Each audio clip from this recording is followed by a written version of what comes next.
श्री व्यास जी ने अपने पुत्र सुखदेव जी को श्रीमद् भागवत का ये ज्ञान प्रदान किया। सुखदेव जी ने इसी श्रीमद् भागवत की जो गाथा है उसको परीक्षित जी को सुनाया। पर इस राजा को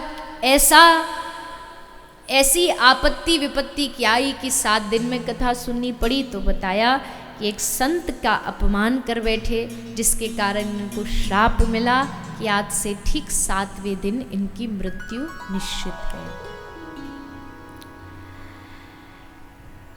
कबीरा जब हम पैदा भये, जग हंसा हम रोए। देखो, मृत्यु सबकी निश्चित है, ये सब जानते हैं, पर कबीरदास जी कहते हैं कबीरा जब हम पैदा हुए, जग हंसा हम रोए, पर ऐसी करनी कर चलो, हम हंसे जग रोए।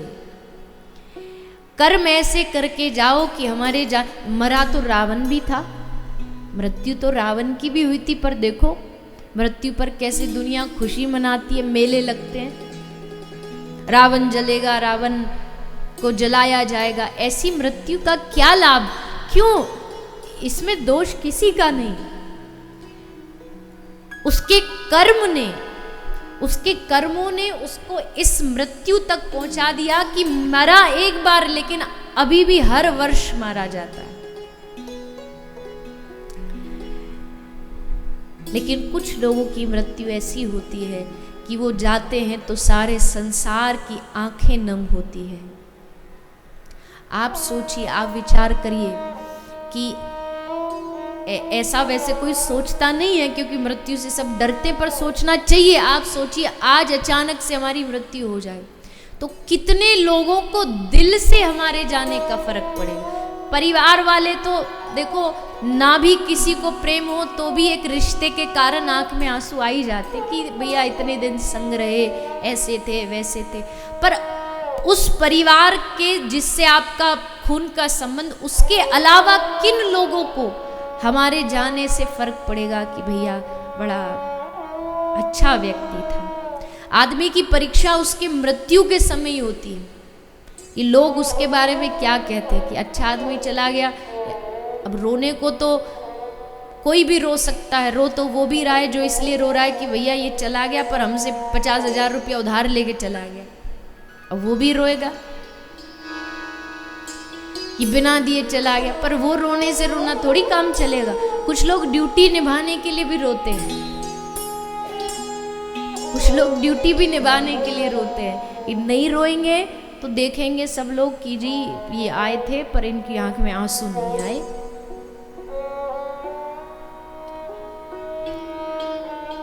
हमारे ब्रज में जब कोई मृत्यु हो जाती है ना किसी की, तो वहाँ पे फिर गांव की सब महिला जाती है उसको हमारे ब्रज में तो बतारी बोलते हैं।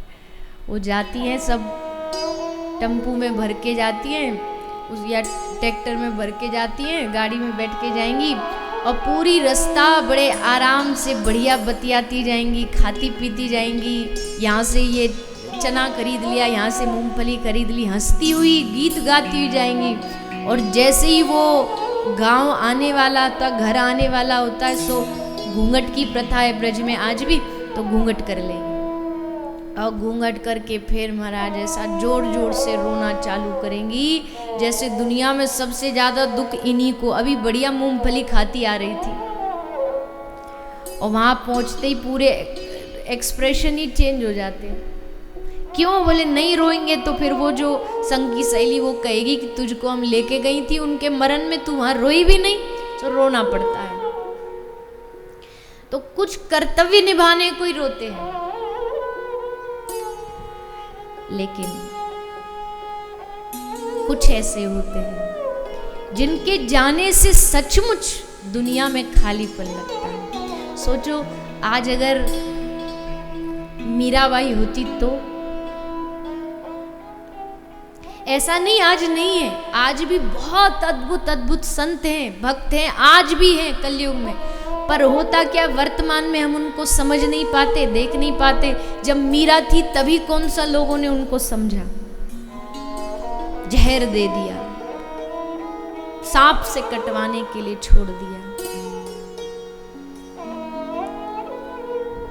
तो कभी कभी लगता है ऐसा, पता नहीं आपको लगता नहीं, मुझे तो कई बार लगता है काश पता नहीं उस समय हम रहे तो होंगे जरूर, कहीं ना कहीं किसी योनि में तो होंगे, पर आज समय ऐसा होता कि बाबा सूरदास हमारे सामने होते, मीरा जी हमारे सामने बैठ कर के गिरधर के पद सुना, बस दर्शन मात्र हो जाता, एक झलक मात्र मिल जाती बस।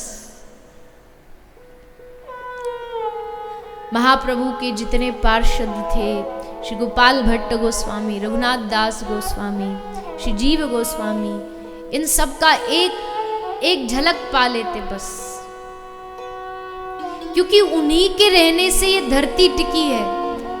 अन्यथा तो संसार में पापी इतने, पाप करने वाले इतने कि धरती कब की इनकी बोझ से त्राही त्राही करने लगे, पर उन जैसे महापुरुषों ने ऐसा जीवन जिया कि धरती भी उनके कदम, उनके चरण अपने आप पर जब महसूस करती है तो माता पृथ्वी भी नृत्य करने लगती है। आहा, इस महापुरुष का चरण मुझे प्राप्त हो रहा है, छू रहा है मुझे महापुरुष का चरण।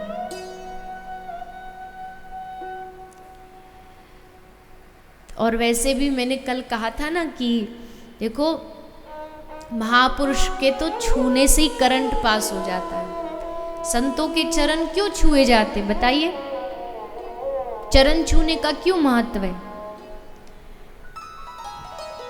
हम लाखों की भीड़ में जाएंगे और संतों के नहीं भी मिल रहे होंगे ना तो धक्का दे दे करके पांव छूने की कोशिश करेंगे, पर कभी आपने सोचा कि क्यों चरण छूते हैं?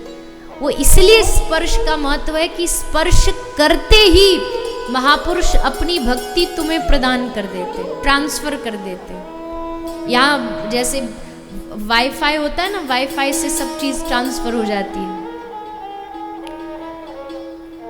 ठीक उसी प्रकार ये संतों का वाईफाई होता है। आप उनको टच करो, स्पर्श करो और चरण छुओ, चरण छूते ही वो अपनी भक्ति आप में दे देंगे। कागा से तो है हंस करेंगे, तेरे मिट जाए उर के दाग रे, संतन के संग लाग रे, तेरी अच्छी बनेगी। अच्छा, एक बड़ा प्यारा सा प्रसंग है महाप्रभु का, अनेकों बार मैंने सुना है क्योंकि मुझे बहुत पसंद है।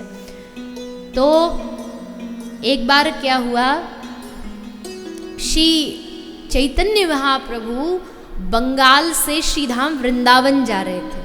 महाप्रभु एक ही बार वृंदावन गए हैं। तो जब महाप्रभु वृंदावन जा रहे थे तो इसी रास्ते से, यहाँ से थोड़ा बंगाल से लगा हुआ झारखंड है, तो झारखंड के रास्ते महाप्रभु वृंदावन जा रहे थे। और झारखंड में जो घना जंगल है जिसमें शेर, चीता, बाघ, हाथी इत्यादि रहते, उस जंगल को पार करते हुए महाप्रभु जा रहे थे। महाप्रभु मदमस्त होकर के, ऊर्ध्वबाहु होकर के भगवान नाम का गान करते हुए, क्या गान करते हुए जा रहे हैं?